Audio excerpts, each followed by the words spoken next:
Good morning, Tubaneros. Malcolm X once spoke, here's a blast from the past collector's item for you, at Cory Methodist Church in Cleveland, Ohio on April 3, 1964. The title of this famous speech was The Ballot or the Bullet. This seems more relevant than ever in the same election year as the Occupy movement.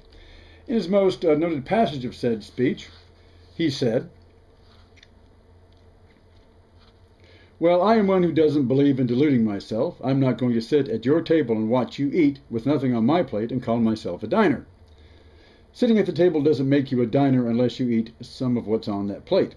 Being here in America doesn't make you an American. Being born here in America doesn't make you an American. Why, if birth made you American, you wouldn't need any legislation. You wouldn't need any amendments to the Constitution. You wouldn't be faced with civil rights filibustering in Washington, D.C. right now. They don't have to pass civil rights legislation to make a Pollock an American. No, I'm not an American. I'm one of the 22 million black people who are the victims of Americanism. One of the 22 million black people who are the victims of democracy, nothing but disguised hypocrisy. So, I'm not standing here speaking to you as an American, or a patriot, or a flag saluter, or a flag waver. No, not I. I'm speaking as a victim of this American system. And I see America through the eyes of the victim. I don't see an American dream. I see an American nightmare.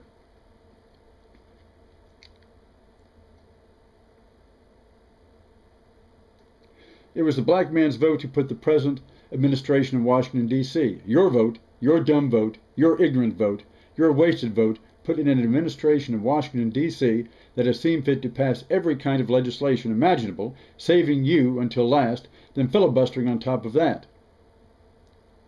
And your and my leaders have the audacity to run around clapping their hands and talk about how much progress we're making and what a good president we have. Well, nearly 50 years later, it sounds pretty much the same, doesn't it? In this speech, Malcolm called for blacks in particular to transcend a narrow patriotism, to see themselves as part of a worldwide struggle for fundamental human rights, not just the civil rights granted by the American state. To stop letting the system con them and game them.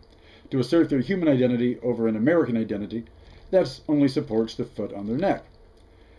Well, there's much to agree with in that perspective.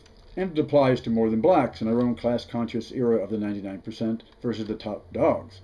Only there's a strong and necessary point that Malcolm X missed.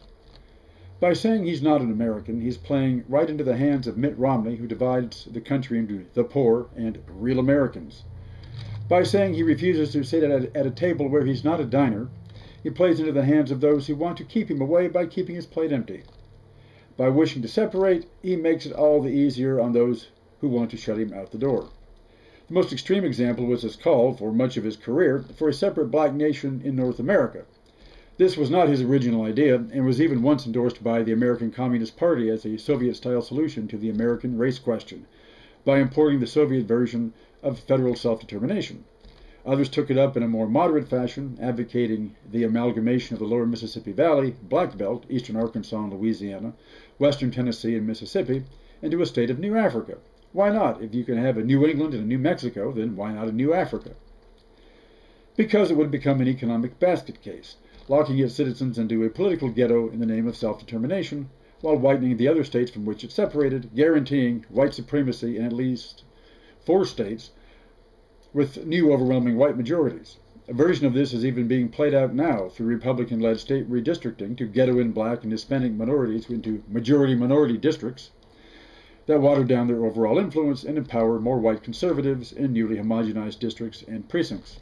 The rhetoric of black self-determination is being manipulated by the very people Malcolm X railed against to lock minorities into their own local Bantustans, where they can enjoy the privilege of voting for a black man, then seeing him get lost in the legislature like a grain of pepper in a salt shaker, his real influence equal to nothing.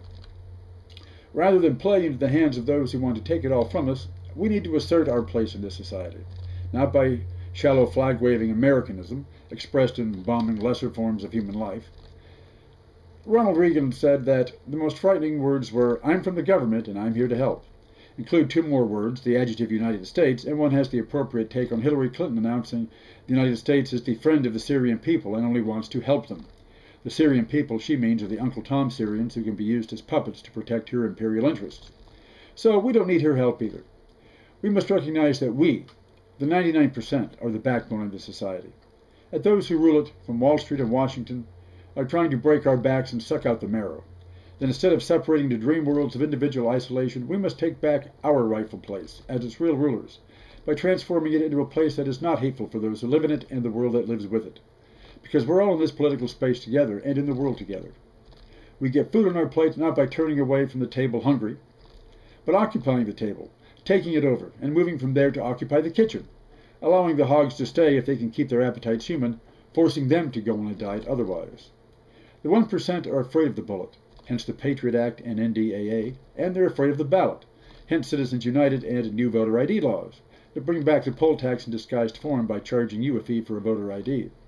They do this because they're afraid of you, afraid of losing their power. That's why they need to disarm you and subjugate you from all sides. The first step in liberation is recognizing that they have no right to take your rights. The second is not to run away, and turning your back is essentially that, but always confronting their tricks and lies. After all, Malcolm X did use the phrase, by any means necessary, and by any means. Who's that knocking on my phone? Hello? Mitt Romney? Thought you'd be out stumping the Caucasus. What's that? You want to remind our viewers that corporations are people, that as such, they're an oppressed minority in this country, that they need to enjoy the same equal rights as other American persons. Well, then, we can start to honor their equal personhood and equal rights by putting them in jail for felony fraud. And you know, if your party has its way, that convicted felons will lose all natural voting rights.